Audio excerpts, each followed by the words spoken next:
이번 주 토요일 새벽 나는 창밖 지저귀는 새소리에 잠에서 깬 것이 아니었다. 거실에서 들려오는 마작 폐가 부딪히는 시끄러운 소리, 남자들의 거친 웃음소리, 그리고 아이들 만화 영화가 최대로 틀어져 날카롭게 울리는 배경음악 소리에 강제로 눈을 떴다. 침대에 누워 눈을 뜨고 세월의 흔적으로 미세하게 누르스름해진 천장을 응시했다. 이곳은 남편 박영호 씨와 결혼했을 때 회사에서 배정받은 집이었고, 박영호 씨가 떠난 지 5년, 이 집의 모든 틈새는 지난 30년간 우리의 추억으로 가득 채워져 있었다. 조용하고 깔끔했던 이 집은 내 몸과 영혼의 마지막 안식처였다. 한숨을 깊이 들이마셨다. 그 익숙하면서도 숨막히는 공기가 벌써 문틈으로 스며들기 시작했다. 박영호 씨가 피우던 순한 담배 냄새가 아니라 싸구려 담배가 불완전하게 타들어가는 독한 냄새였다. 그 안에는 컵라면, 수프와 며칠 전 배달시킨 음식에 기름진 시큼한 냄새까지 뒤섞여 있었다. 나는 이불을 걷어내고 슬리퍼를 신은 뒤 침실 문을 열었다. 그 순간 나는 내가 집을 잘못 찾아온 줄 알았다. 거실은 마치 화재 현장처럼 연기로 가득했다. 소파 위에 가지런히 놓여있던 쿠션들은 바닥에 나뒹굴고 있었고, 그 자리에는 몇 벌에 구겨진 남자 외투와 더러운 청바지가 놓여 있었다. 내가 직접 드개질한 베이지색 소파 커버는 발 매트처럼 사용되고 있었다. 그중 한 명은 내 며느리 이서연의 동생 이진이었다. 그중 한 명은 매트처럼 사용되고 있었고, 그 위에는 검게 얼룩진 발자국 몇 개가 선명하게 찍혀 있었다. 그는 상의를 탈의한 채 맥주배를 드러내고 입에 담배를 문 채 팔만 패를 식탁에 쿵 하고 던졌다. 그의 맞은편에는 이서연의 어머니가 앉아 있었는데, 과장되게 보라색으로 파마한 머리를 만지작거리며 어제 본 드라마에 대해 시끄럽게 떠들어댔다. 나머지 두 명은 그 집의 먼 친척들이라고 하는데, 이름은 알 수 없었지만 그저 흐릿하고 시끄러운 얼굴들이었다. 바닥은 끈적거렸고 슬리퍼를 밟을 때마다 역겨운 찢어지는 소리가 미세하게 났다. 해바라기씨 껍질과 땅콩 껍질, 사용한 휴지들이 더러운 카펫처럼 바닥 전체를 뒤덮고 있었다. 3-4살쯤 되어 보이는 어린 남자애는 이서연, 언니의 아이인데 아이스크림 막대를 들고 집안을 뛰어다니고 있었다. 갈색 아이스크림 물이 뚝뚝 떨어져 바닥에 검은 얼룩을 남겼다. 내 시선은 마침내 베란다 한 구석에 있는 군자란 화분에 닿았다. 그건 박영호 씨가 살아있을 때 우리가 화훼시장에서 함께 사온 것이었다. 그는 아이를 돌보듯 화분을 돌봤다. 흙을 갈아주고 물을 주고 잎을 닦아주며 말했다. 군자라는 군자의 품격처럼 온화하고 예의 바르다고 우리 집 가풍과 같다고. 그가 떠난 후 이 군자라는 나에게 유일한 위안이 되었다. 매일 아침 나는 부드러운 천에 미지근한 물을 묻혀 통통한 잎사귀 하나하나를 윤이 나도록 닦아주곤 했다. 하지만 지금 그 푸른 잎사귀 위에는 먼지가 한 겹 쌓여 있었고, 잎사귀 하나 끝에는 담배꽁초에 그을린 듯 누렇게 타들어간 구멍이 나 있었다. 그리고 그 고풍스러운 자사오 화분 안에는 담배꽁초 7-8개가 가득 쌓여 있었다. 하얀 필터와 재가 한데 뒤섞여 추악한 무덤 같았다. 내 심장은 마치 차가운 손으로 꽉 움켜쥐어진 듯 아파 숨을 쉴 수 없었다. 지난 보름 동안 이서연이 친정집 인테리어 공사 때문에 잠시 머물겠다고 말한 이후로 내 집은 그들의 집이 되어버렸다. 처음에는 시부모님만 오셨고, 나중에는 시동생, 그 다음에는 시누이네 세 식구, 그리고 이틀 전에는 고향에서 병원 진료를 받으러 왔다는 친척 2명이 더 왔다. 8명의 식구에 내 아들 박준영과 이서연까지 아파트를 가득 채움했던 이 30평 아파트를 가득 채움했던 이 30평 아파트를 가득 채움했던 내 삶은 완전히 산산조각 났다. 나는 일찍 자고 일찍 일어나는 습관이 있었지만 그들은 새벽까지 노래를 부르며 밤을 지새웠다. 나는 깨끗한 것을 좋아했지만 그들은 아무렇게나 쓰레기를 버렸다. 내가 만든 음식은 아들 박준영이 퇴근하기도 전에 그들에게 싹 쓸려 사라졌고, 나에게 남은 것은 난장판이 된 주방뿐이었다. 아들 박진영에게 몇 번 이야기했지만 그는 항상 같은 말뿐이었다. 엄마, 다 한 가족인데 좀 이해해 주세요. 서연이도 힘들어요. 친정집 공사하는데 길바닥에서 잘 수는 없잖아요. 이서연에게 말했을 때 그녀는 환한 웃음을 지으며 내 어깨를 감싸 안았다. 어머님, 무슨 말씀을 그렇게 하세요? 어머님 집, 제 집이 어디 있나요? 사람 많으면 북적북적 좋잖아요. 어머님 혼자 계시면 적적하시지 않겠어요? 북적북적? 적적하다? 담배꽁초 재떨이가 된 군자란 화분을 보니 발끝에서부터 정수리까지 한기가 치솟았다. 이건 북적거림이 아니라 침략이었다. 나는 마치 소라게가 껍데기를 빼앗긴 달팽이처럼 영혼까지 짓눌려 살 곳이 없는 기분이었다. 이건 더 이상 배려나 이해의 문제가 아니었다. 이건 침해한 더 이상 배려나 이해의 문제가 아니었다. 이건 침해였다. 그들이 침해한 것은 이 집에 대한 내 마지막 추억, 세상을 떠난 남편에 대한 내 마지막 추억. 나는 그 자리에 꼼짝 않고 서 있었다. 거실의 소음은 마치 멀리 사라진 듯했다. 내 세상에는 그 죽어가는 군자란 화분만이 남았다. 나는 울지 않았다. 소리 지르지도 않았다. 심지어 분노조차 느끼지 못했다. 그 엄청난 감정은 정점이 치달은 후 오히려 극도로 차갑고 고요한 평온함으로 변했다. 나는 알았다. 이제 어떤 것들은 끝이 아닌 것을. 내가 군자란 화분을 응시하고 있을 때 이서연의 침실 문이 열렸다. 그녀는 하품을 하며 나왔고 고급스러운 실크 잠옷을 입고 있었다. 하얀 피부가 돋보였고 머리카락은 다소 흐트러져 있었지만 정성껏 손질한 흔적이 역력했다. 그녀는 이 연기 자욱하고 혼탁한 거실과 너무나도 이질적이었다. 마치 이 모든 것의 장본인이 아니라 나와 마찬가지로 무고한 침입자인 양보였다. 그녀는 나를 보았고 내 시선을 따라 군자란 화분을 보았다. 어머, 어머님 계셨네요. 그녀는 아무렇지 않은 듯 다가와 가볍게 불평했다. 쟤네들이 워낙 칠칠지 못해서 그래요. 제가 나중에 한마디 할게요. 그냥 꽃 화분 하나잖아요. 나중에 제가 새 것으로 더 큰 거 사드릴게요. 그녀의 말은 깃털처럼 가벼웠지만 돌멩이보다 더 무겁게 내 심장을 짓눌렀다. 그냥 꽃 화분 하나?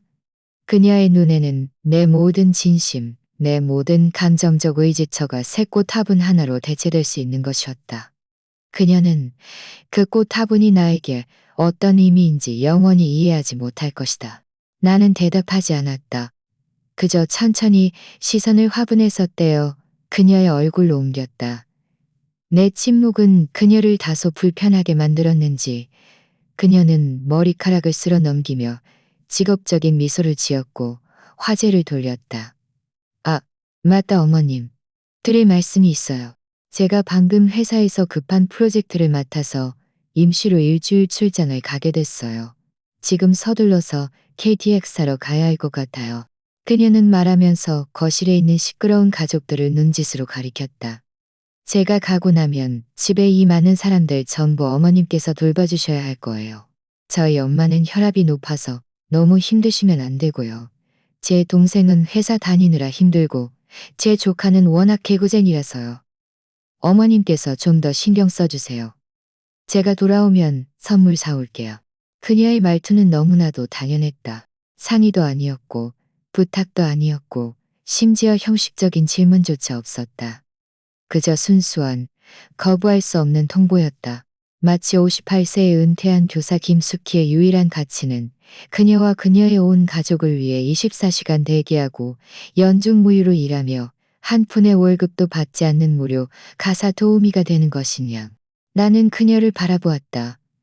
정교하게 화장한 그녀의 얼굴을, 그녀의 눈에서 스쳐 지나가는 계산적인 영리함을 바라보았다. 지난 수많은 밤낮 동안 내가 조금이라도 이 일을 제기하려 할 때마다 그녀는 어머님, 저를 한 가족으로 생각 안 하세요? 어머님 이러시면 박준영 씨가 중간에서 얼마나 난처하겠어요 같은 말로 내 입을 막았다. 나는 수없이 양보했고 한 발 물러서면 넓은 세상이 펼쳐질 줄 알았다. 하지만 결과적으로 내 뒤에는 이미 1000길 낭떠러지가 있었다는 것을 깨달았다. 이번에는 더 이상 물러서고 싶지 않았다. 거실의 마작 소리가 잠시 멈췄다. 이서연의 어머니는 귀를 쫑긋 세우고 우리의 대화를 듣고 있었다. 모두가 내가 평소처럼 주저하다가 한숨을 쉬고 마침내 마지못해 고개를 끄덕이며 동의하기를 기다리고 있었다. 하지만 나는 그저 이서연을 바라보며 비정상적으로 평온하게 고개를 끄덕였다. 그리고 목구멍에서 작고 또렷하게 한 글자를 내뱉었다. 네. 이서연은 분명 당황한 듯했다. 그녀는 아마 내 불평과 거절에 대비해 온갖 말을 준비했을 테지만 내가 이렇게 단번에 동의할 줄은 몰랐을 것이다. 그녀의 얼굴에는 순간적인 당혹감이 스쳤지만 이내 기쁨으로 바뀌었다. 역시 어머님이 최고예요. 가장 사정을 잘 헤아려 주시는 분이죠. 그녀는 기뻐하며 내 팔을 툭툭 쳤다. 그럼 저는 먼저 들어가서 짐 정리할게요. 저희 엄마도 배고프실 거예요. 말을 마치고 그녀는 가벼운 발걸음으로 침실로 돌아갔다. 거실의 마작 소리는 다시 시작되었고 아까보다 더 열기를 띠었다. 나는 그 자리에 서서 주방으로 가지 않았다. 천천히 몸을 돌려 내 침실로 돌아갔다. 조용히 문을 닫고 그 모든 소음을 차단했다. 나는 전신 거울 앞으로 걸어가 거울 속의 나를 보았다. 머리카락은 희끗희끗하고 눈가에는 주름이 잡혔으며 눈빛에는 피로가 가득했다. 하지만 이 피로의 바탕 위에 무언가 달라진 것이 있었다. 그것은 단호하고 차가운 빛이었다. 거울 속의 나는 너무나 낯설면서도 너무나 익숙했다. 나는 거울 속의 나에게 소리 없이 말했다. 김숙희, 오늘부터 너 자신을 위해 살아야 해. 다음 날은 월요일이었다. 새벽 5시 반, 생체 시계가 정확하게 나를 깨웠다. 창밖은 아직 짙푸른 새벽빛이었고 멀리 지평선에서 희미한 여명만이 새어나왔다. 고시는 아직 잠들어 있었고 세상은 고요했다. 옆방에서는 이서연 동생의 코 고는 소리가 낡은 풍차처럼 무겁게 들려왔다. 거실 소파에서는 그 먼 친척 2명의 숨소리가 번갈아 들렸다. 그들은 내 집을 무료 호텔처럼 여기고 편안하게 잠들어 있었다. 나는 평소처럼 소리 없이 조용히 일어나 씻었다. 하지만 지난 30년간의 매일 아침처럼 기름 냄새와 소소한 일상으로 가득했던 주방으로 가지 않았다. 나는 내 방으로 들어가 옷장을 열었다. 옷장 안에는 내가 가진 몇 안 되는 단정한 옷들이 걸려 있었다. 나는 상어색 블라우스, 검은색 일자바지, 그리고 부드러운 가죽 구두를 골랐다. 이 옷들은 평소에는 아까워서 잘 입지 않았다. 옷을 갈아입고 화장대 앞에 앉아 머리카락을 꼼꼼히 빗었다. 거울 속에 나는 좀 더 생기 있어 보였다. 더 이상 낡은 실내복을 입고 초췌한 얼굴로 집안일을 하는 주부가 아니었다. 그리고 나는 침대 협탁 가장 아래 서랍에서 작은 여행 가방을 꺼냈다. 그것은 박영호 씨가 살아있을 때 우리가 함께 여행하며 샀던 것으로 그 이후로는 한 번도 사용하지 않았다. 나는 지퍼를 열고 미리 준비해둔 몇 가지 물건을 넣었다. 신분증, 건강보험증, 내 연금이 들어있는 은행카드, 갈아입을 속옷 몇 벌, 작은 세면도구 가방, 낡은 보온병, 혈압약 한 통, 그리고 요즘 읽고 있는 책 한 권. 이 모든 과정에서 내 움직임은 조용하고 느렸다. 불필요한 소리 하나 내지 않았다. 마치 전쟁터로 나서는 병사가 자신의 무기를 차분하게 점검하는 것 같았다. 모든 것을 정리한 후 나는 가방을 메고 내가 반평생을 살아온 이 침실을 마지막으로 둘러보았다. 벽에는 박영호 씨와의 결혼 사진이 아직 걸려 있었다. 사진 속 그는 군복을 입고 늠름하게 서 있었고 나는 양 갈래 머리를 따은 채 수줍게 웃고 있었다. 나는 마음속으로 그에게 조용히 말했다. 박영호 씨, 미안해요. 잠시 우리 집을 떠나야겠어요. 하지만 걱정 마세요. 도망치는 게 아니에요. 되찾으러 가는 거예요. 나는 침실 문을 조심스럽게 열었다. 거실은 여전히 어두컴컴했고 고고는 소리와 만화 소리가 뒤섞여 있었다. 나는 발뒤꿈치를 들고 내 집에 잠입한 도둑처럼 조심스럽게 바닥에 널브러진 슬리퍼와 잡동산 위를 피해 현관으로 걸어갔다. 신발을 갈아 신지 않고 가죽 구두를 신은 채 조용히 현관문을 열었다. 문경첩에서 미세한 삐걱거리는 소리가 났고 고요한 새벽에 유난히 또렷하게 들렸다. 나는 숨을 죽이고 몇 초간 기다렸다. 집 안에서는 아무 소리도 들리지 않았다. 나는 옆으로 몸을 비켜 문 밖으로 나섰고 온 힘을 다해 천천히 조금씩 무거운 현관문을 닫았다. 딸깍 하는 소리가 들리고 나서야 나는 긴 한숨을 내쉬었다. 나는 복도에 서서 차가운 철문에 등을 기댄 채 눈을 감았다. 기름때와 다툼, 그리고 소소한 일상으로 가득했던 그 감옥이여, 안녕. 억지로 참고 무한히 베풀기만 하던 김숙희, 안녕. 나는 곧바로 아래층으로 내려가지 않았다. 대신 계단 찬 창문으로 걸어갔다. 이곳에서는 우리 집 베란다가 바로 보였다. 한두 시간 후 해가 떠오르고 집안의 그 손님들이 잠에서 깨어 이 무료가사 도우미가 사라진 것을 발견했을 때 어떤 난장판이 벌어질지 상상할 수 있었다. 그들은 주방에 뜨거운 아침 식사가 없고 어제 먹다 남은 차가운 설거지거리만 있다는 것을 알게 될 것이다. 화장실에 깨끗한 수건이 없고 쓰레기통에 휴지들이 산처럼 쌓여 있다는 것을 알게 될 것이다. 이 집에서 유일하게 그들을 편안하게 해주던 톱니바퀴가 멈춰버렸다는 것을 알게 될 것이다. 나는 그 익숙한 창문을 바라보았다. 단 한 조각의 미련도 없었다. 오직 전례 없는 단호하고 고요한 평온함만 있었다. 그리고 나는 몸을 돌려 한 걸음 침착하게 계단을 내려갔다. 새벽의 차가운 바람이 얼굴을 스쳤다. 싸늘했지만 나를 더없이 맑고 깨어있게 만들었다.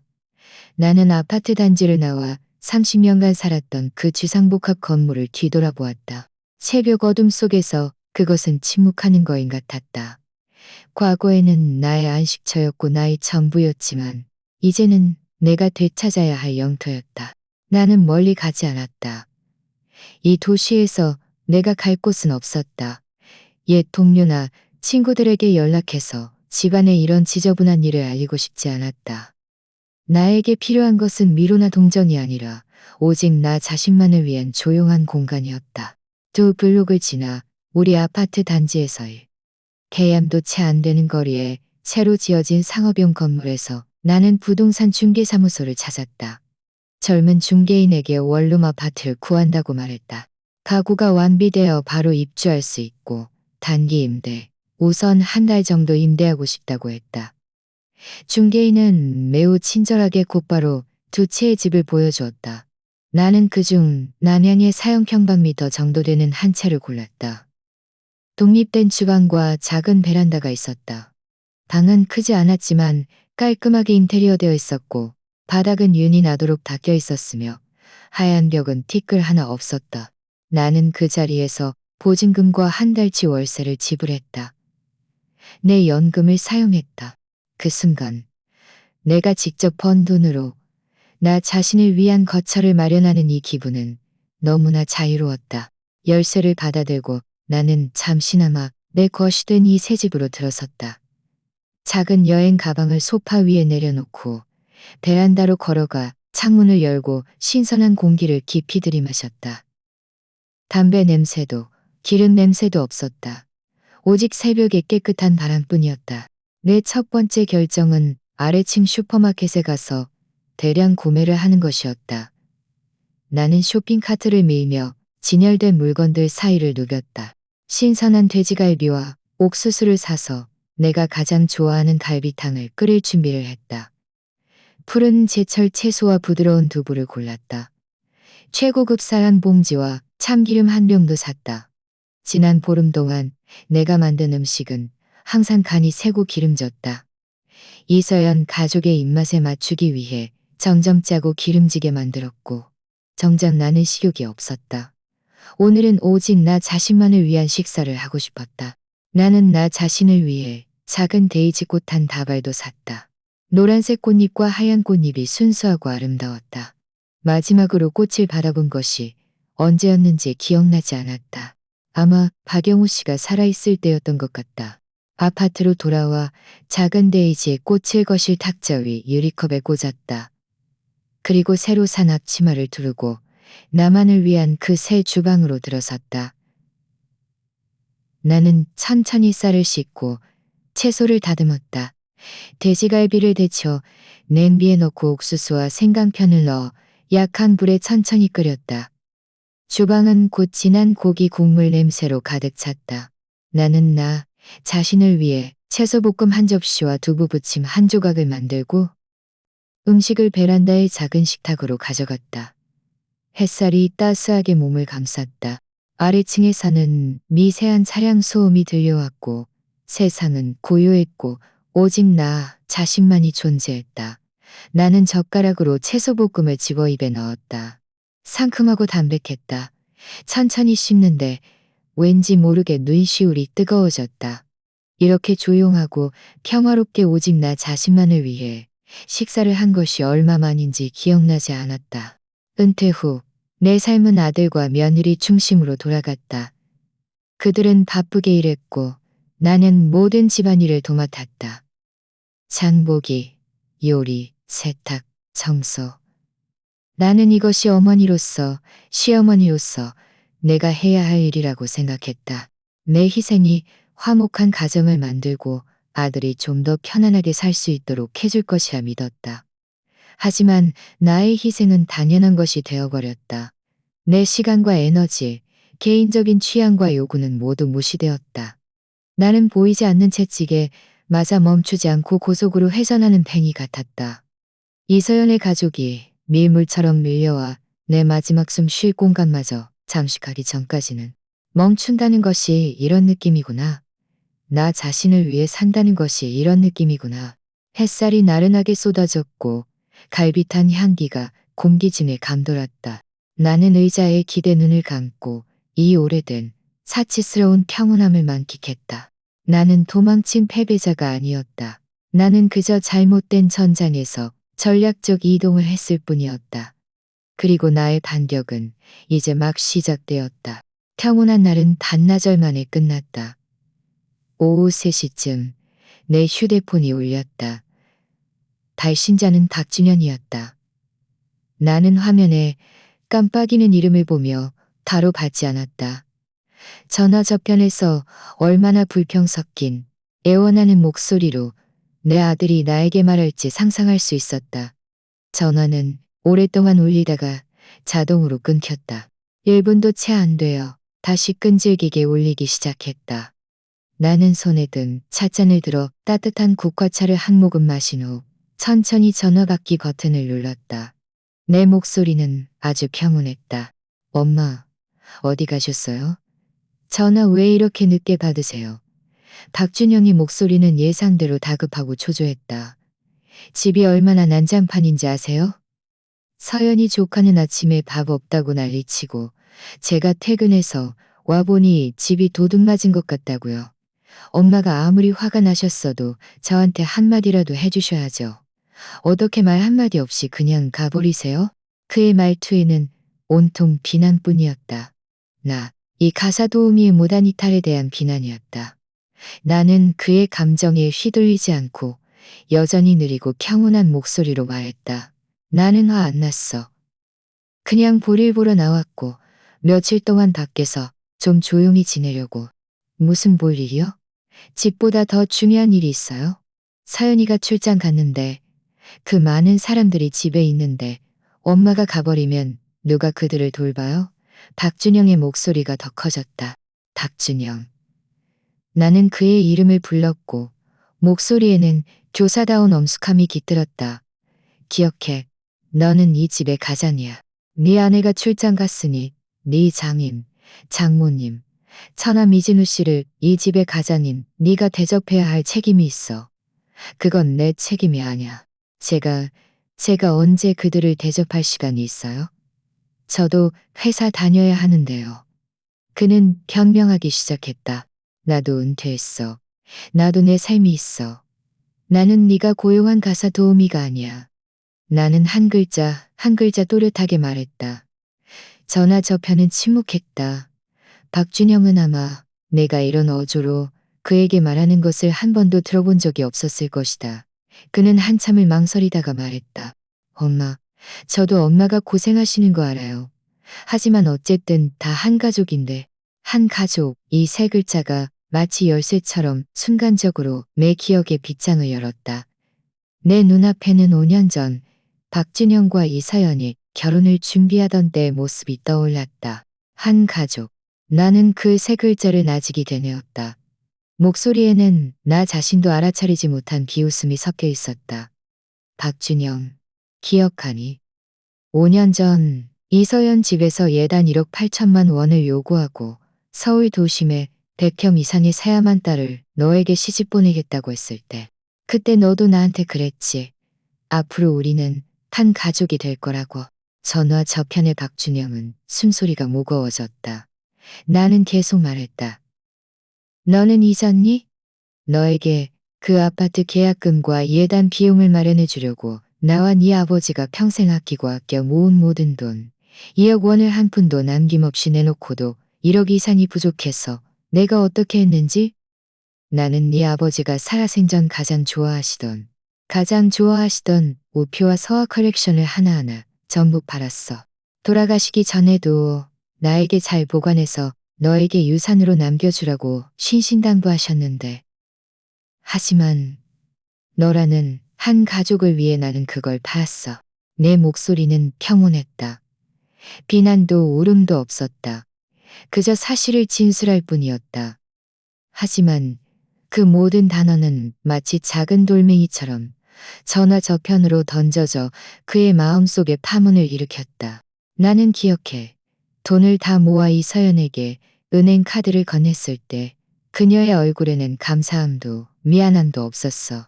그저 모든 것이 당연하다는 듯한 표정이었어. 마치 우리 박씨 집안이 태어날 때부터 그녀를 위해 이 모든 것을 희생해야 하는 것처럼. 그때도 그녀는 말했지. 어머님, 앞으로 우리는 한 가족이 될 거예요. 엄마, 이런 이야기 왜 하세요? 박준영의 목소리는 이미 약해져 있었다. 이런 이야기를 하는 건 박준영, 너에게 알려주고 싶어서야. 한 가족, 이 세 글자는 족쇄로 쓰이는 것도 요구를 하기 위한 것도 아니라는 걸. 그것은 상호 존중과 희생을 의미해. 지난 세월 동안 나는 충분히 희생했어. 이제 너희가 한 가족으로서의 책임을 질 차례야. 나는 말을 마쳤고 그가 다시 입을 열기도 전에 전화를 끊었다. 방은 다시 조용해졌다. 창밖의 햇살은 이미 기울어 내 그림자를 길게 늘어뜨렸다. 나는 조금도 통쾌하거나 기쁘지 않았다. 오직 깊은 피로감만이 느껴졌다. 이런 말들은 진작에 써야 했다. 그들이 내 희생을 당연하게 여겼던 첫 순간에 나는 그들에게 내 한계를 명확히 알려줬어야 했다. 내가 한번 양보할 때마다 그들의 욕심만 키워줬고 나 김숙희가 그들에게 이렇게 대우받는 것이 당연하다고 생각하들에게 이제 나는 이 잘못된 인식을 내 손으로 조금씩 바로잡아 나갈 것이다. 박준영에게서 다시 전화가 오지 않았다. 아마 내 말에 충격을 받았거나 아니면 집안의 난장판을 수습하느라 나에게 신경 쓸 겨를이 없었을 것이다. 나는 조용히 지내는 것이 좋았다. 그 후 이틀 동안 나는 꿈에 그리던 은퇴 생활을 즐겼다. 매일 자연스럽게 잠에서 깨어나 근처 공원으로 산책을 갔다. 황혼의 노인들이 태극권과 건강 체조를 하는 모습을 보았다. 나 자신을 위해 정갈하고 간단한 새끼 식사를 만들었고 식사 후에는 베란다에 앉아 책을 읽거나 뉴스를 들었다. 심지어 주민센터에 문의하여 노인 사회 강좌에 등록했다. 다음 주부터 수업을 시작할 수 있었다. 내 삶은 규칙적이고 평화로우며 풍요로워졌다. 한편 내 그 침략당한 집은 나중에 박준영의 불평 가득한 단속적인 묘사를 통해 미루어 짐작컨대 완전히 통제불능의 놀이터가 되어버렸다. 나라는 총괄 보급 담당자가 없어진 후 이 임시로 꾸려진 대가족의 운영은 첫날부터 정지 상태에 빠졌다. 아침 식사는 아무도 만들지 않았다. 이서연의 어머니는 매일 눈을 뜨면 죽과 찐빵이 식탁에 놓여 있는 것에 익숙해져 있었다. 결국 그날은 9시가 다 되도록 주방은 차가웠다. 그녀는 내 아들 박준영을 방에서 불러내 아침 식사가 왜 없냐고 따졌다. 박준영 같은 어른 남자가 무슨 아침 식사를 만들 줄 알겠는가. 결국 그는 배달 음식을 잔뜩 시킬 수밖에 없었다. 처음에는 그들도 신선하다고 생각했다. 배달 음식의 선택지가 많았으니까. 하지만 곧 문제가 생겼다. 누가 주문할 것인가? 누가 돈을 낼 것인가? 누가 먹고 난 음식 용기를 치울 것인가? 이서연의 동생 이진우는 자신이 손님이라 생각했고 이서연의 언니는 아이가 있으니 돌봄을 받아야 한다고 생각했다. 이서연의 부모님은 자신들이 어른이니 대접받는 것이 당연하다고 생각했다. 그 두 먼 친척은 자신들이 병을 치료하러 온 약자라고 생각했다. 결국 매일 식사 시간이 되면 거실에서는 작은 규모의 말다툼이 벌어졌다. 밥을 먹을 것인지, 면을 먹을 것인지, 매운 음식을 시킬 것인지, 담백한 음식을 시킬 것인지, 누구의 배달 음식에 양념이 덜 들어갔는지 같은 사소한 일로 반나절 동안 싸울 수 있었다. 먹고 난 음식 용기는 식탁 위에 그대로 놓여 있었고 아무도 치우려 하지 않았다. 기름진 국물과 남은 음식은 곧 시큼한 냄새를 풍겼다. 쓰레기통은 가득 차 넘쳤고 현관 앞에 쓰레기 봉투는 자득 차 넘쳤고 위생은 더욱 재앙이었다. 화장실은 최악의 피해 지역이었다. 사용한 수건은 젖은 채 세면대에 던져져 있었고 변기 주변은 물때와 오물로 가득했으며 휴지가 다 떨어져도 아무도 갈아놓지 않았다. 거실 바닥은 원래 색깔을 알아볼 수 없을 정도로 먼지, 음식 찌꺼기, 그리고 온갖 정체불명의 물질로 뒤덮인 보호층이 생겼다. 그 어린 남자아이는 아무도 돌보지 않았고 집안의 파괴원이 되었다. 그는 소파에 콜라를 쏟아 커다란 얼룩을 남겼고 우리 집 하얀 벽에 기괴한 낙서를 가득 그렸다. 심지어 장난치다가 TV 리모컨을 망가뜨려 그 큰 TV는 장식품이 되어버렸다. 이 전자 베이비시터가 없어지자 남자아이의 울음소리와 비명소리가 이 집의 새로운 배경음악이 되었다. 어른들의 인내심은 이런 혼란스럽고 시끄러운 환경 속에서 빠르게 소진되었다. 그들은 서로를 비난하기 시작했다. 이서연의 어머니는 사위 박준영이 무능해서 자기 엄마도 제대로 통제 못한다고 불평했고 이진우는 누나네 가족이 공짜로 먹고 마시면서 아무 일도 안 한다고 불평했다. 이서연의 언니는 오히려 이진우가 큰 남자인데도 게임만 할 줄 알지. 간장 한 병 쓰러뜨려도 바꿀 줄 모른다고 그들이 마음대로 할 수 있는 놀이터라고 여겼던 이 집은 나라는 관리자가 사라지자마자 빠르게 그리고 돌이킬 수 없이 서로를 견딜 수 없는 쓰레기장과 결투장으로 변해갔다. 그들은 이서연에게 미친 듯이 전화를 걸기 시작했고 전화 내용은 처음에는 네 엄마 어디 갔니? 에서 얼른 네 엄마 돌아오라고 해. 로 바뀌었고 결국에는 분노에 찬 최후 통첩으로 변했다. 이서연, 네가 네 엄마를 다시 데려오지 않으면 우리 다 고향으로 돌아갈 거야. 이 집에서는 더 이상 못 있겠어. 나는 이서연에게 가해지는 압력도 곧 터질 지경이라는 것을 알았다. 그리고 나는 그 순간이 오기를 조용히 기다리기만 하면 되었다. 목요일 오전에 나는 주민센터, 노인활동센터에 가서 첫 서의 수업에 참여했다. 선생님은 은퇴한 고위 공무원이셨는데 글씨를 아주 잘 쓰셨다. 교실은 조용했고 오직 붓이 화선지에 스치는 사각거리는 소리와 공기 중에 은은하게 퍼지는 먹 냄새만이 감돌았다. 이렇게 마음을 가라앉히고 글씨를 쓴 것은 2여 년 만의 일이었다. 처음에는 손이 좀 굳었지만 천천히 그 익숙한 느낌이 종이 위에는 고요함이 멀리 퍼져나갔다. 한 장을 다 쓰고 나서 나는 내 작품을 들여다보았다. 아직은 서툴렀지만 글자 사이에서 오랜만에 느끼는 여유가 묻어났다. 나는 휴대폰을 꺼내 사진을 찍었다. 사진 속에는 하얀 화선지, 검은 먹글씨, 그리고 옆에는 푸른 대나무 그림이 그려진 내 보온병이 놓여 있었다. 나는 잠시 생각하다가 거의 사용하지 않던 카카오 스토리를 열어 이 사진을 올렸다. 거창한 문구는 달지 않고 그저 6글자만 간단하게 썼다. 세월이 고요히 흘기를. 그리고 아래의 위치 정보를 추가했다. 주민센터, 노인활동센터. 게시물을 올리고 휴대폰을 무음으로 설정한 뒤 다시 글씨 연습을 계속했다. 나는 이 게시물을 내 아들 박준영이 분명히 볼 것이라는 것을 알았다. 그리고 이 게시물이 이미 난장판이 된 그의 마음속에 작은 돌멩이처럼 정확히 던져질 것이라는 것도 알았다.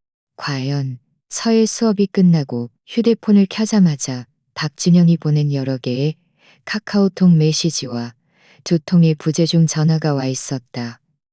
메시지 내용은 처음에 놀라움 엄마? 서예 배우러 가셨어요? 에서 나중에는 애원으로 바뀌었고 엄마. 실컷 노셨으면 이제 집에 돌아오세요. 저 미칠 것 같아요. 결국에는 거의 애거라는 어조가 되었다. 엄마, 제발 부탁이에요. 대체 어디 계세요? 저한테 말해주세요. 제가 데리러 갈게요. 나는 그의 메시지에 답장하지 않았다. 잠시 후 그의 전화가 다시 걸려왔다. 이번에는 내가 받았다. 엄마, 그의 목소리는 지쳐 있었고 울음기가 섞여 있었다. 엄마 카카오 스토리 봤어요. 잘 지내시는 것 같네요. 엄마 아들인 저는 죽을 지경인데 아세요? 집안 사람들이 다 반란을 일으키려고 해요. 제발 돌아와 주세요. 부탁이에요. 나는 정말 잘 지내고 있어. 나는 평온하게 대답했다. 박준영, 너도 너 자신을 위해 잘 지내야 해. 지금 네 삶이 원래 네 것이었어야 할 삶이라고 생각하지 않니? 네 아내를 돌보고 네 장인 장모님께 효도하고 처남을 아끼는 것. 이 모든 것이 남편이자 사위로서 네 본분이야. 그는 내 말에 막혀 아무 말도 하지 못했다. 나는 잠시 멈추었다가 말투를 더욱 담담하게 바꾸었다. 마치 나와 상관없는 공적인 일을 말하는 것처럼. 아, 맞다. 너에게 알려줄 게 있어. 집에 수도, 전기, 가스요금 고지서가 이번 달에 나올 거야. 전에는 내가 내 연금 계좌로 자동 이체를 해놨었는데 어제 자동 이체를 취소했어. 집 명의는 네 이름으로 되어 있으니 내가 직접 처리해야 해. 나중에 끊기면 불편할 테니까. 전화 저편은 오랫동안 죽은 듯 고요했다. 나는 심지어 박준영의 지금 표정을 상상할 수 있었다. 충격, 만연자실, 어쩔 줄 모르는 표정. 그는 아마 집안의 이런 소소한 일들을 누가 처리하는지 한 번도 생각해 본 적이 없었을 것이다. 그는 집에 돌아오면 깨끗한 옷을 입고 따뜻한 밥을 먹는 것에 익숙해져 있었다. 스위치를 누르면 불이 켜지고 수도꼭지를 틀면 물이 나오는 것을 공기처럼 당연하게 여겼지만 누군가가 그를 위해 짐을 지고 나아가고 있다는 것을 잊고 있었다. 엄마. 그는 마침내 자신의 목소리를 찾았지만 그 목소리는 너무나 허약하고 힘이 없었다. 어떻게 이럴 수가 있어요? 어떻게 그렇게 매정할 수가 있어요? 매정하다? 이 단어가 또 다른 기억의 빗장을 열었다. 작년 겨울 나는 심한 감기에 걸려 폐렴으로 번져 일주일 동안 입원했다. 내 생애 첫 입원이었다. 박영호 씨는 떠났고 나는 차가운 병상에 혼자 누워 매일 링거를 맞으며 하얀 약물이 한 방울 내 혈관으로 흘러들어가는 것을 보았다.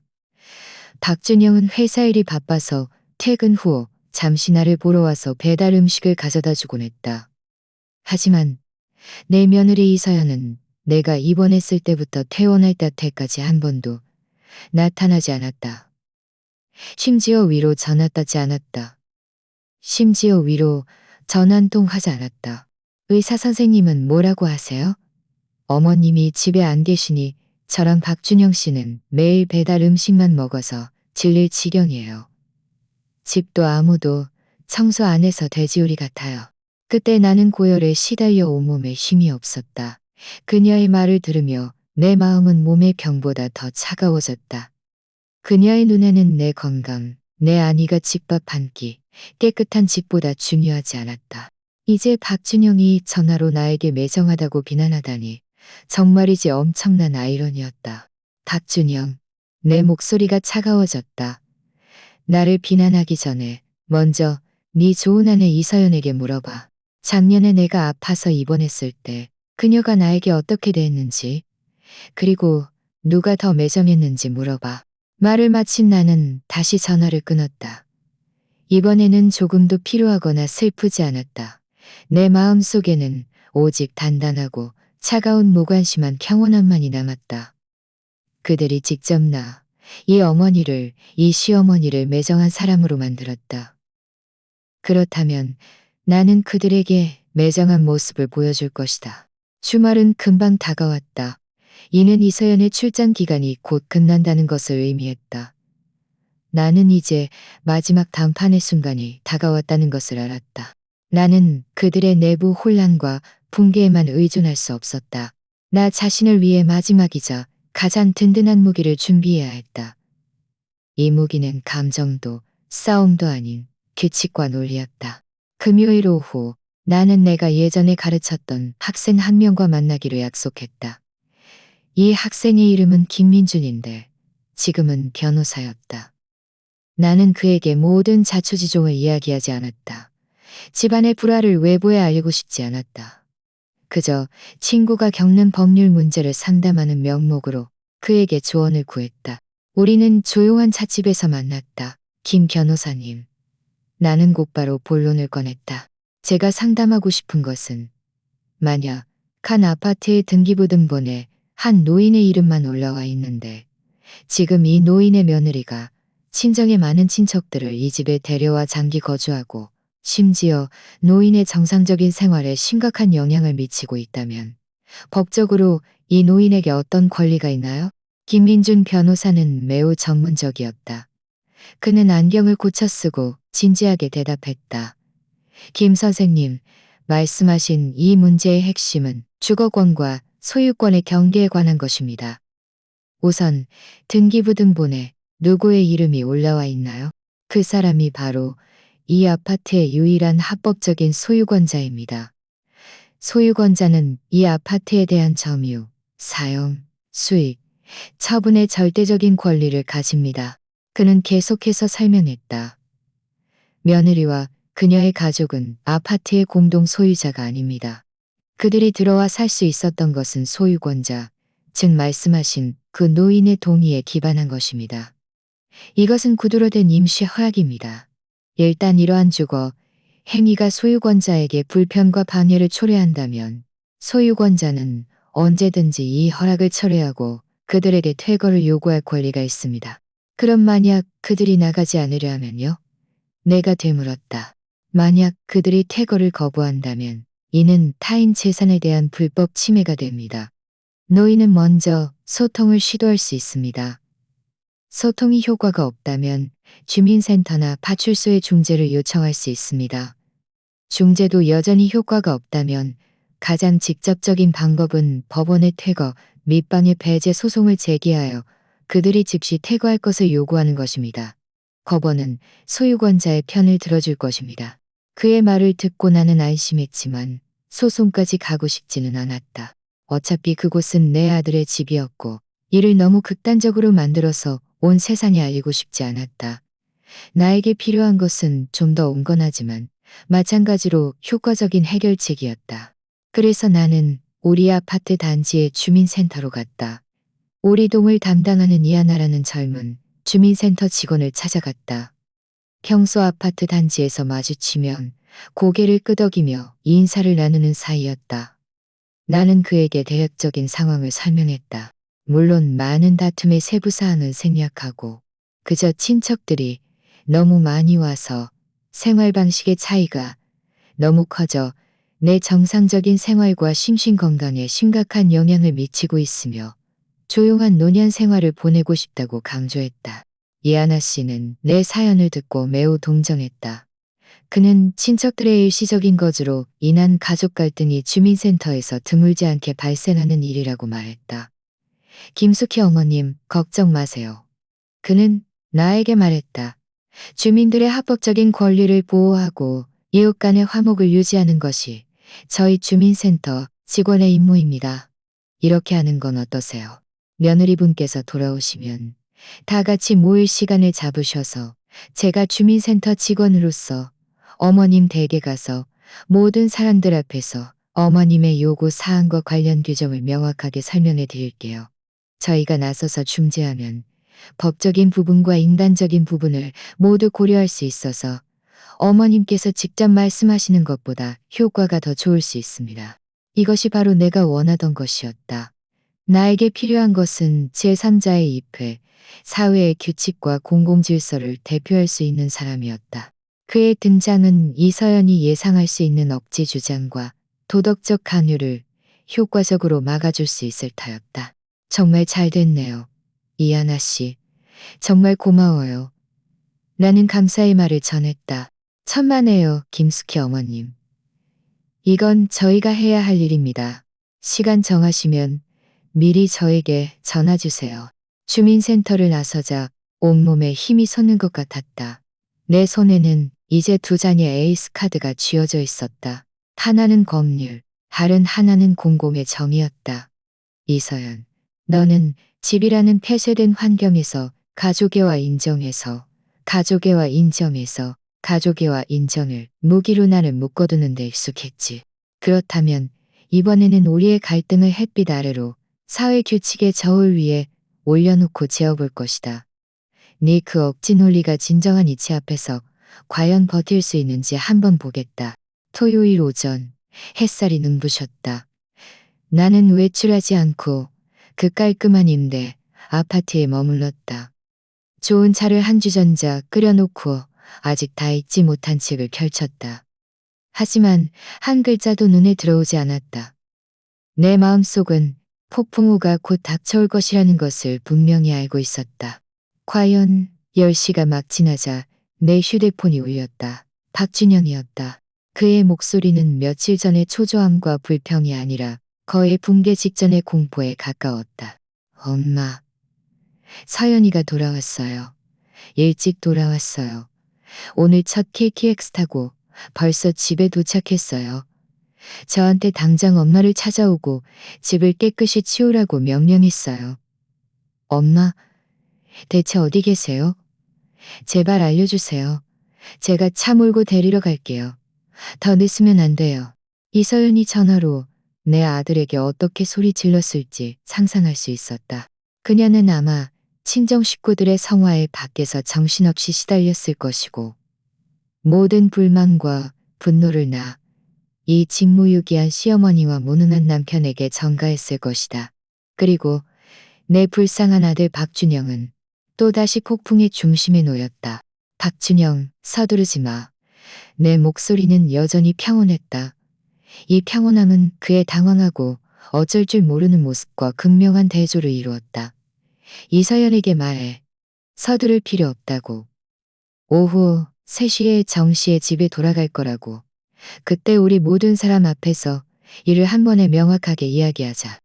오후 3시요? 그게 어떻게 돼요? 지금 당장 엄마가 돌아오라고 하는데요. 박준영은 거의 울부짖는 듯했다. 엄마, 제발 더 고집 부리지 마세요. 일단 돌아오셔서 이 급한 불부터 끄고 나서 이야기해요. 아니. 나는 단호하게 거절했다. 문제를 해결하려면 근본부터 해결해야 해. 오늘을 피한다고 내일을 피할 수는 없어. 그녀에게 전해. 오후 3시에 집에서 기다리고 있을 거라고.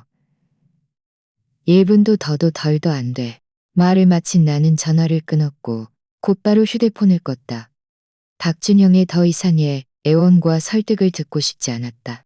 내 계획은 이미 정해져 있었고 정교한 시계처럼 예정된 시간에 운명의 종을 올려야 했다. 나는 일어나 창가로 걸어갔다. 아래층에는 차들이 끊임없이 오가고 사람들이 바쁘게 지나다녔다. 모두가 자신의 삶을 위해 분주했다. 내 전쟁터는 멀지 않은 곳, 그 익숙한 아파트 건물 안에 있었다. 지금쯤 그 집 안이 어떤 모습일지 상상할 수 있었다. 박준영은 분명 열받은 개미처럼 쓸데없이 이미 수습 불가능한 난장판을 치우려 애쓰면서도 끊임없이 나에게 전화를 걸어 차가운 전원 꺼짐 안내음만 듣고 있을 것이다. 그리고 이서연의 가족들은 이서연이 일찍 돌아온 것을 고세주라도 맞는 듯이 그녀에게 지난 며칠간의 비참한 생활을 왁자지껄하게 고자질하고 비난할 것이다. 그리고 이서연, 그동안 모든 것을 통제하는 데 익숙했던 그 여자는 난장판이 된 집, 말을 듣지 않는 시어머니, 무능력한 남편, 그리고 불평만 하는 가족들 앞에서 분노가 이미 극에 달했을 것이다. 아주 좋다. 나는 이 불길이 최고조에 달하게 하고 싶었다. 모든 압력이 최고점에 도달하게 하고 싶었다. 가장 맹렬한 폭발 속에서만 뿌리 깊은 잘못된 관념들이 완전히 산산조각 날 수 있을 것이기 때문이다. 나는 소파로 돌아와 다시 찻잔을 들었다. 차는 이미 식어 있었다. 나는 눈을 감고 오후 3시에 일어날 모든 일을 머릿속으로 몇 번이고 예행 연습했다. 내가 할 모든 말, 모든 행동은 선명하고 또렷했다. 이 일주일 동안 나는 삐져 있거나 도피하고 있었던 것이 아니었다. 나는 오후 3시에 이 전투를 위해 힘을 비축하고 찰나를 갈고 있었던 것이다. 이제 칼은 칼집에서 뽑혔다. 오후 2시 50분. 나는 우리 아파트 단지 주민센터로 들어섰다. 이하나 주민센터 직원은 이미 준비를 마친 상태였다. 그는 나에게 고개를 끄덕이며 격려하는 눈빛으로 말했다. 김숙희 어머님, 준비되셨나요? 네, 준비됐어요. 나는 평온하고 단호하게 대답했다. 우리 둘은 나란히 우리 집 건물로 향했다. 건물 아래에 도착해서 나는 우리 집 창문을 올려다보았다. 창문은 굳게 닫혀 있었고 안의 상황은 알 수 없었지만 그 작은 공간 안에서 거대한 폭풍이 일고 있다는 것을 느낄 수 있었다. 우리는 현관문 앞에 도착했다. 문 안에서 이서연의 날카롭고 히스테리컬한 고함 소리가 선명하게 들렸다. 그녀 어머니의 흐느낌, 동생의 변명, 아이의 울음소리가 뒤섞여 있었다. 너희들 그렇게 많은 사람이 집 하나 제대로 못 보고 엄마를 도망가게 만들어? 너희들 지금 이게 무슨 꼴이야? 돼지우리도 여기보다 깨끗하겠다. 이것은 이서연의 목소리였다. 이게 우리 잘못인가요? 당신 그 좋은 시어머니가 말없이 가버려서 그런 거지. 나는 심호흡을 하고 열쇠를 자물쇠 구멍에 꽂았다. 딸깍 소리와 함께 문이 열렸다. 그 순간 문 안의 모든 소리가 갑자기 멈췄다. 모든 사람이 마치 일시정지 버튼이라도 눌린 듯 일제히 고개를 돌려 문 쪽을 바라보았다. 나, 김숙희가 돌아왔다. 내 뒤에는 주민센터 제복을 입은 이하나 씨가 서 있었다. 현관은 거대한 여행 가방으로 가로막혀 있었다. 나는 무표정하게 그 여행 가방을 옆으로 밀어나와 이하나 씨가 지나갈 길을 만들었다. 거실의 모습은 예상했던 것보다 훨씬 더 끔찍했다. 거실 중앙에는 내 며느리 이서연이 서 있었다. 그녀는 세련된 정장 차림이었지만 머리카락은 다소 흐트러져 있었고 정교한 화장도 그녀의 분노와 피로를 감출 수 없었다. 그녀의 가슴은 격렬하게 오르내리고 있었다. 분명 방금 화풀이를 끝낸 참이었다. 그녀가 나와 내 뒤에 이하나 씨를 보았을 때 그녀의 눈에는 먼저 당혹감이 스쳤고 이내 그 엄청난 분노는 분출구를 찾아 나를 향해 맹렬히 쏟아져 나왔다. 엄마, 아직도 돌아올 줄 아세요? 그녀는 소리쳤다. 엄마가 저지른 짓 좀 보세요. 집을 이렇게 내버려 두고도 돌아올 낯짝이 있어요? 일부러 우리 집을 불화로 만들려고 작정했어요? 나는 그녀의 고함에 아랑곳하지 않았다. 내 시선은 거실에 있는 모든 사람을 천천히 훑었다. 이서연의 부모님은 한쪽 구석에 불편하게 서서 시선을 피했고 이서연의 동생은 고개를 돌려 창밖을 보는 척했다. 이서연의 언니는 울고 있는 아이를 안고 원망 가득한 얼굴을 하고 있었고 그 두 먼 친척은 마치 죄인처럼 소파 구석에 움츠려 있었다. 마지막으로 내 시선은 내 아들 박준영에게 닿았다. 입술이 움직였지만 결국 아무 말도 하지 못했다. 나는 시선을 거두어 다시 이서연을 바라보았다. 이 붕괴 직전의 여자를 바라보며 나는 그녀가 예상했던 것처럼 그녀에게 맞서 욕하거나 내 억울함을 호소하지 않았다. 나는 그저 비정상적으로 평온하고 심지어 차가운 어조로 입을 열었다. 잘 돌아왔네. 마침 집에 있는 사람들도 다 모였고 주민센터 직원도 모셨으니 이제 이야기 좀 해보자. 내 목소리는 크지 않았지만 이 혼란스럽고 시끄러운 것이어서 마치 무거운 망치 소리처럼 모든 사람의 심장을 때렸다. 이서연은 내 반응이 어리둥절한 듯했다. 그녀는 입을 벌린 채 잠시 동안 어떻게 말을 이어야 할지 몰랐다. 나는 그녀에게 생각할 시간을 주지 않았다. 나는 배달 음식 용기가 쌓인 식탁 앞으로 걸어가 그 위에 쓰레기를 전부 바닥으로 쓸어버렸다. 그리고 내 핸드백에서 무언가를 꺼내 탁자 중앙에 조용히 놓았다. 그것은 붉은색 표지에 국가 문장이 찍힌 공책이었다. 그 붉은색 등기부등본은 마치 뜨겁게 달궈진 쇠처럼 탁자 중앙에 놓여 순간적으로 모든 사람의 시선을 사로잡았다. 거실은 죽은 듯 고요했다. 나는 여전히 침착하게 그리고 천천히 입을 열었다. 목소리는 크지 않았지만 또렷하고 힘이 있었다. 이야기하기 전에 한 가지를 분명히 하고 싶다. 나는 손가락으로 그 등기부등본을 가볍게 두드렸다. 이 집은 나와 내 남편 박영우 씨가 1995년에 산 것이다. 등기부등본에는 처음부터 우리 두 사람의 이름만 있었다. 이제 그가 없으니 내가 이 집의 유일하고 합법적이며 논쟁의 여지 없는 소유권자이다. 내 시선은 마치 수술용 칼처럼 이서연과 그녀 가족의 얼굴을 정확하게 스쳐 지나갔다. 다시 말해 이곳은 내 집이지. 여관도 남의 수용소도 아니다. 이서연의 얼굴은 순식간에 불그락불락해졌다. 그녀는 반박하려 했지만 내 차가운 눈빛과 내 옆에 서 있는 공권력을 대표하는 이하나 주민센터 직원을 보자 억지로 말을 삼켰다. 나는 멈추지 않고 계속 말했다. 우리 한국 사람들은 전통적으로 인정과 가족애를 중요하게 생각한다는 것을 안다. 그래서 이서연 씨가 친정집 인테리어 공사 때문에 부모님을 모시고 잠시 머물겠다고 했을 때 나는 동의했다. 하지만 내 어조는 갑자기 바뀌어 엄격해졌다. 내 동의에는 한계가 있었다. 그 한계는 이 집의 주인으로서 내 정상적인 생활을 방해해서는 안 된다는 것, 이 집의 기본적인 질서를 파괴해서는 안 된다는 것, 그리고 이 집에 대한 내 감정과 존중을 짓밟아서는 안 된다는 것이었다. 나는 베란다에 비어있는 자리를 가리켰다. 너희는 내 남편이 남긴 유일한 추억을 재떨이로 만들었고 내가 수십 년 동안 애지중지 가꿔온 집을 쓰레기장으로 만들었다. 너희는 내가 용인할 수 있는 한계를 훨씬 넘어섰다. 그러니 오늘 주민센터 직원 앞에서 나 김숙희는 이 아파트의 소유권자로서 공식적으로 명확하게 나의 세 가지 규칙을 제시한다. 나는 첫 번째 손가락을 세웠다. 첫째, 이 아파트는 나의 개인주택이다. 법률 규정에 따라 내 아들 박정상 속인 중 한 명으로서 이곳에 거주할 권리가 있는 것 외에는 여기 앉아있는 그 누구도 내 며느리 이서연 씨를 포함해서 내 허락 없이 이곳에 장기 거주할 권리가 없다. 너희의 현재 행위는 이미 나의 개인 재산에 대한 불법 침해에 해당한다.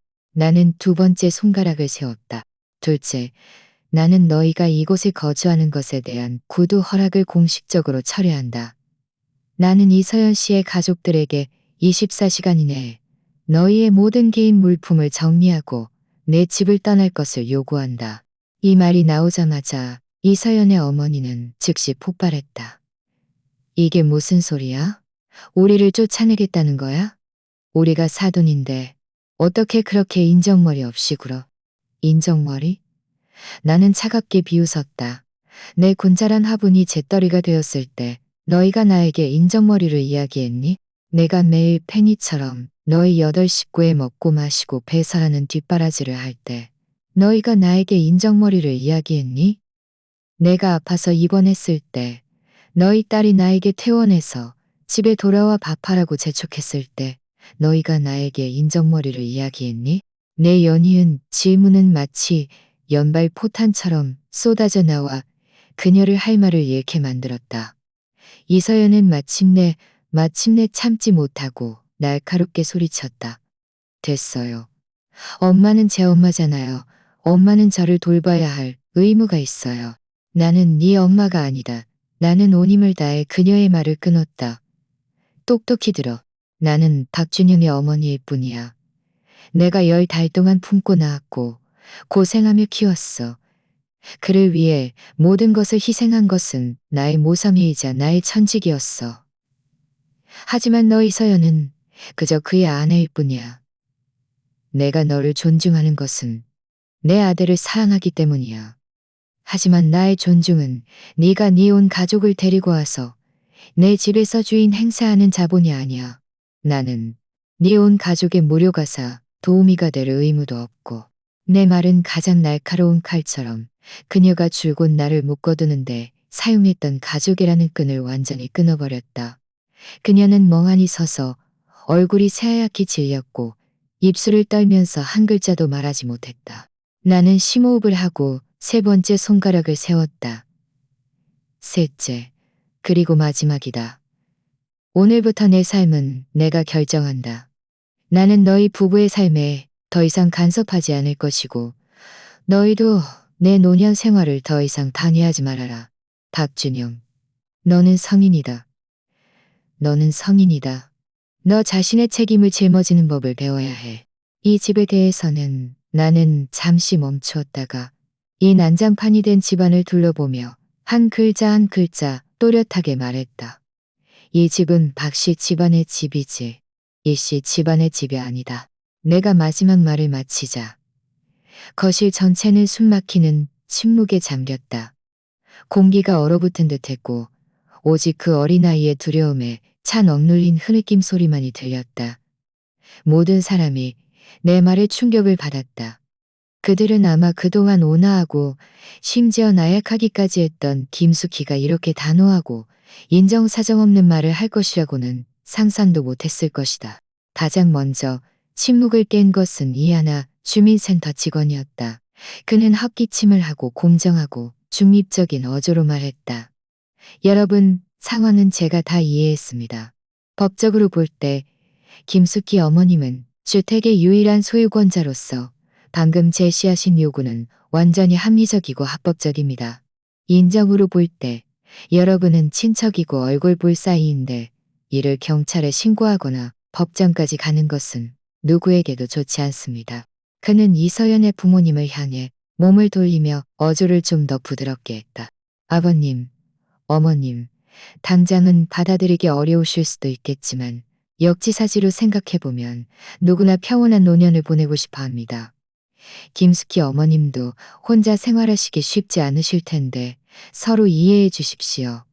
이미 집안 갈등이 이렇게 커졌으니 잠시 떨어져 지내는 것이 모두에게 좋을 것입니다. 이하나 씨의 말은 이치에 맞고 조리 있었다. 법적인 근거를 제시하면서도 체면을 세워주었다.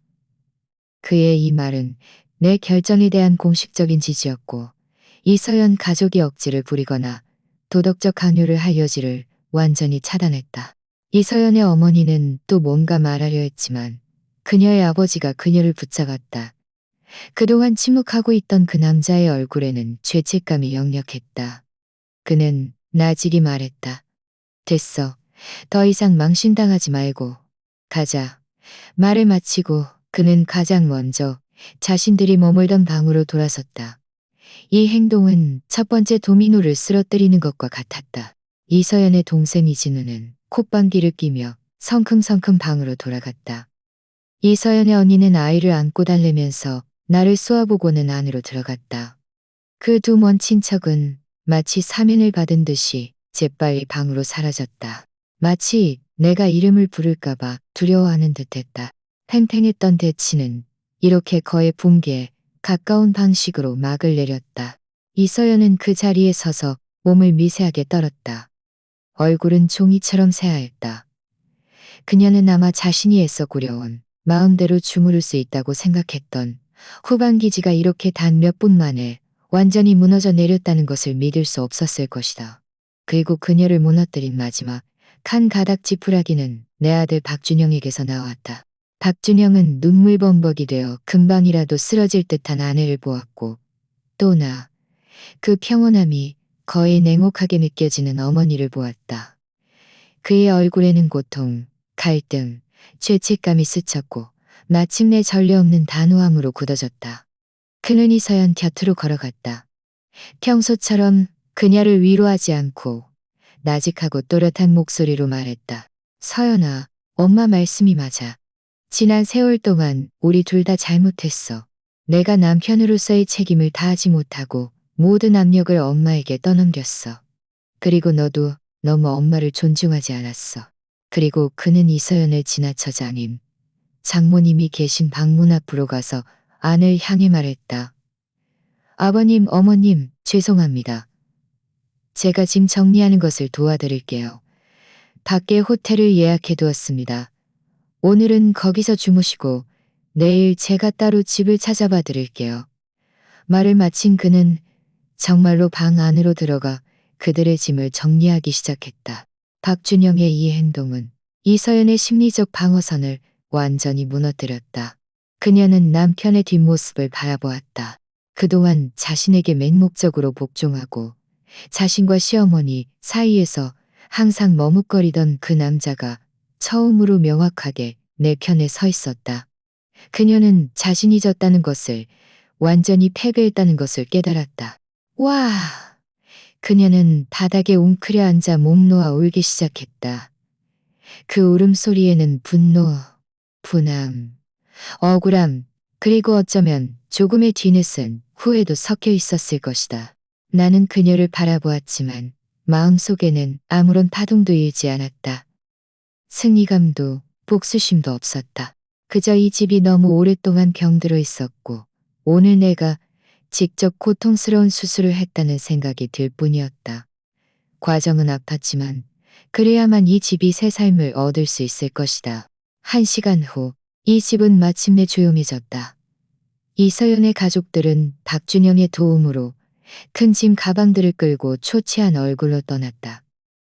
그들이 떠날 때 아무도 나에게 인사하지 않았고 나도 그들을 굳이 보려 하지 않았다.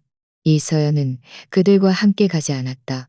그녀는 울다가 혼자 침실로 돌아가 문을 닫았고 다시는 나오지 않았다. 이하나 주민센터 직원도 자신의 임무를 완수했다. 떠나기 전 그는 내 어깨를 두드리며 나직이 말했다. 김숙희 어머님, 정말 멋지십니다. 무슨 일 있으시면 언제든지 주민센터로 연락주세요.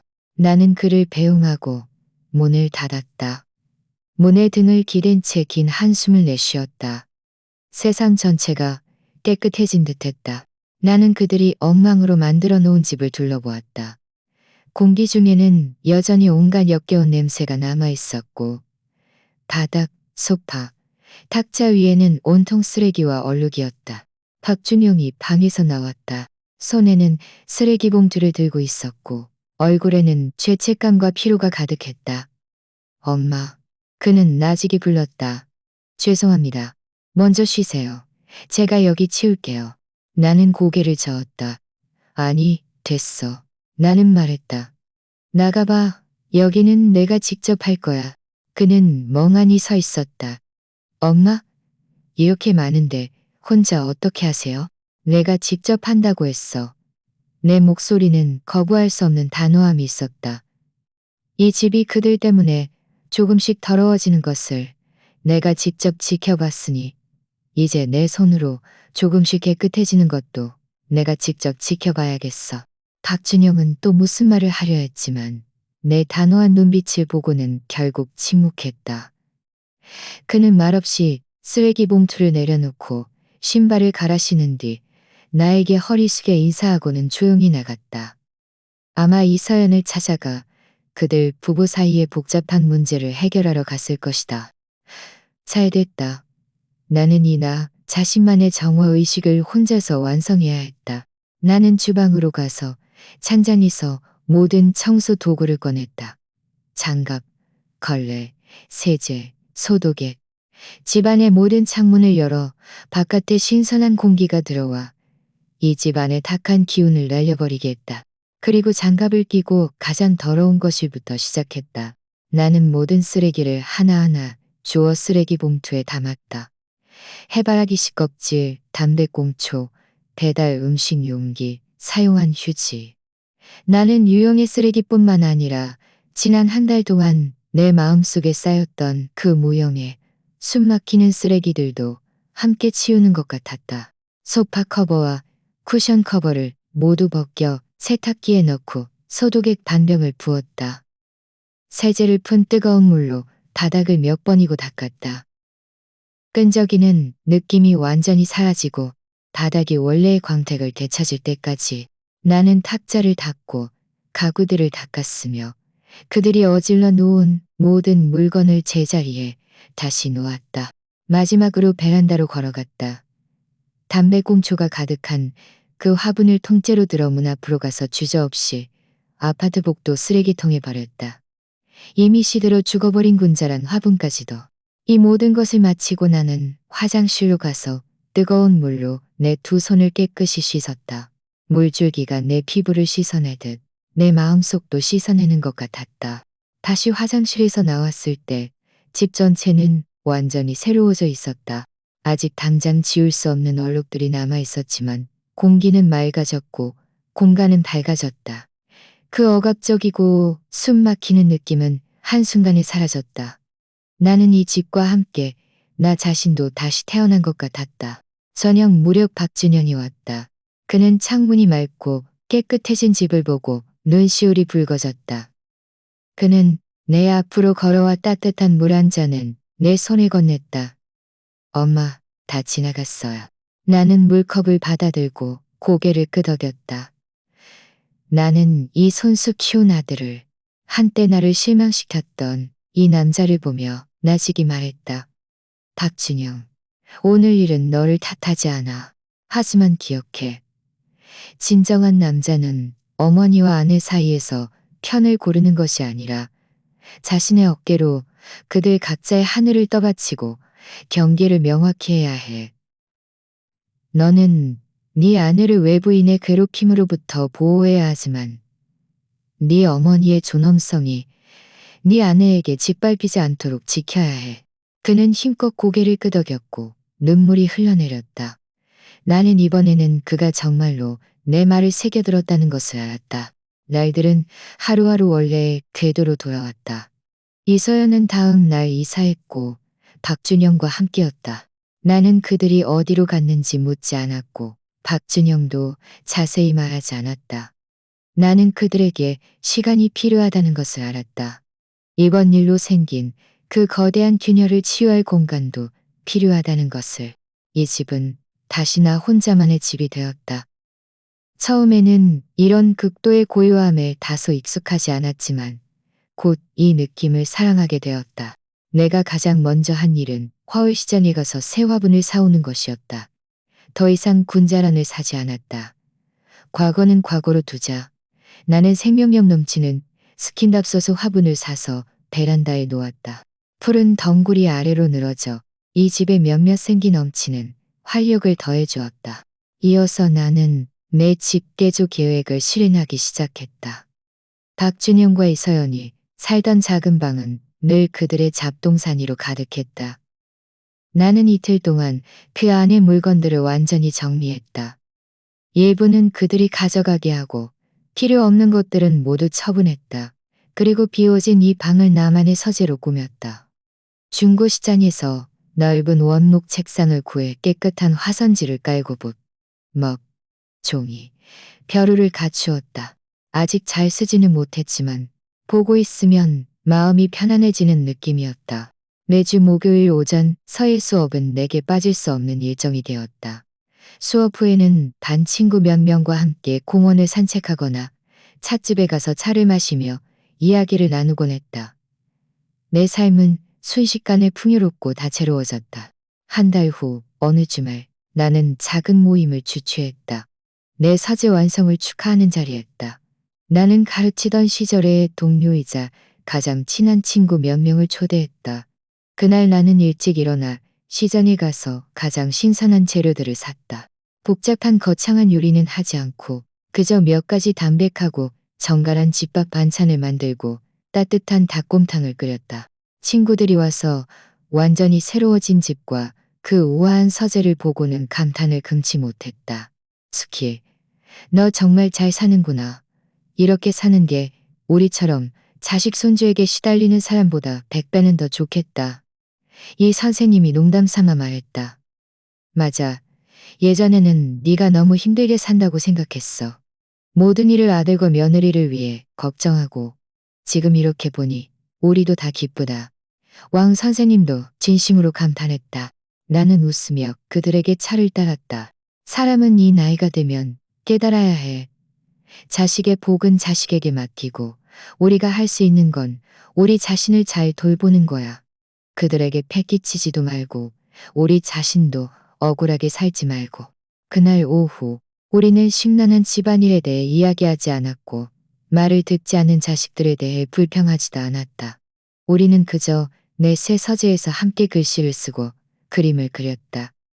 어떤 이는 난초를 그렸고 어떤 이는 시원한 행서체를 썼다. 먹향, 차향, 음식향이 한데 어우러져 집안을 가득 채웠다. 거실에는 우리 모두의 진심에서 우러나오는 오랜만에 즐거운 웃음소리가 울려 퍼졌다.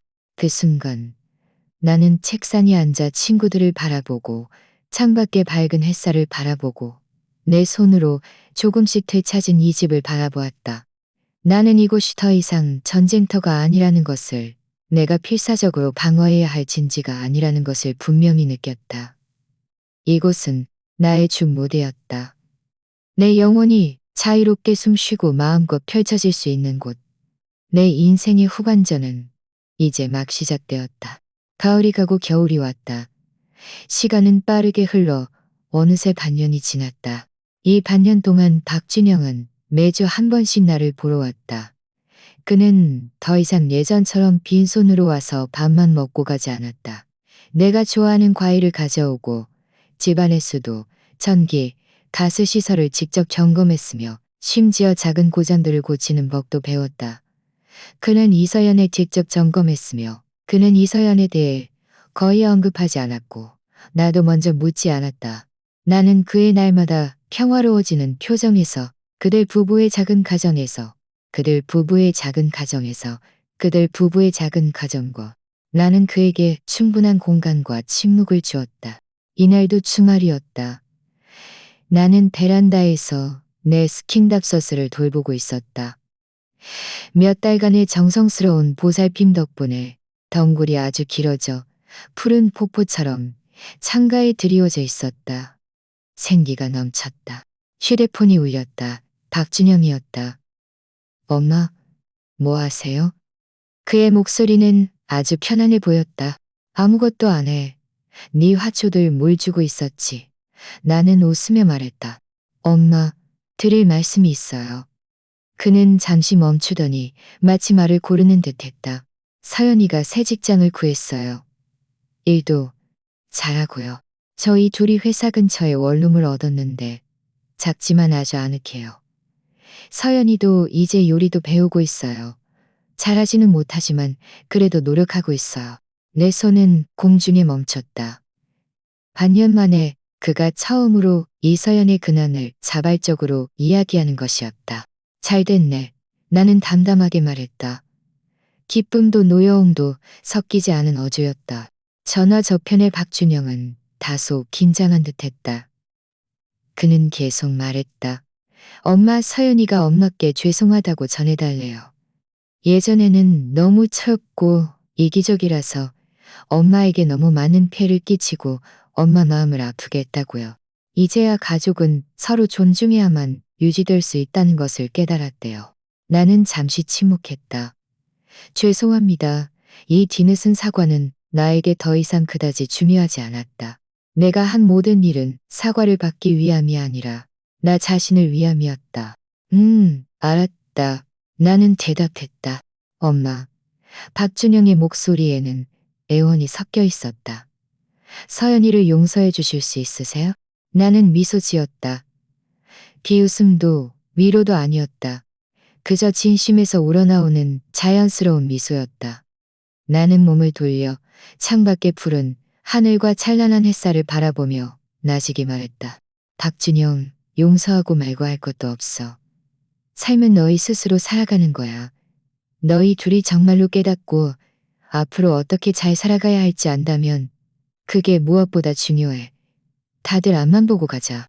전화를 끊고 나는 휴대폰을 옆에 놓은 뒤 계속해서 스킨답서스에 물을 주었다. 햇살이 잎사귀 틈새를 통해 내 얼굴에 쏟아져 따뜻했다. 나는 누구를 용서할 필요가 없었다. 나는 이미 나 자신을 놓아주었으니까. 나는 내 집을 지켰고 내 한계를 지켰다. 그리고 더 중요한 것은 오랫동안 잃어버렸던 나 자신을 위해 살 줄 아는 김숙희를 되찾았다는 것이다. 그것으로 충분했다. 그들의 삶에 대해서는 그것은 그들만의 숙제이고 멀리서 들려오는 메아리일 뿐이었다. 그리고 나는 그저 나만의 맑은 하늘 아래에서 이 스킨답서스처럼 편안하고 자유롭고 생기 넘치게 내 삶을 살아가면 되는 것이다. 나는 고개를 들어 햇살을 받으며 오랜만에 진심에서 우러나오는 미소를 지었다. 이번 이야기는 여기까지입니다. 저의 10,000명 구독 목표를 달성하는데 몇 번째로 도움을 주실 분이 되실까요? 지금 바로 구독해주세요. 채널의 성장을 함께 지켜봐 주시길 진심으로 초대합니다. 그리고 제 이야기가 여러분께 도움이 되기를 바랍니다. 다음 회에 또 만나요.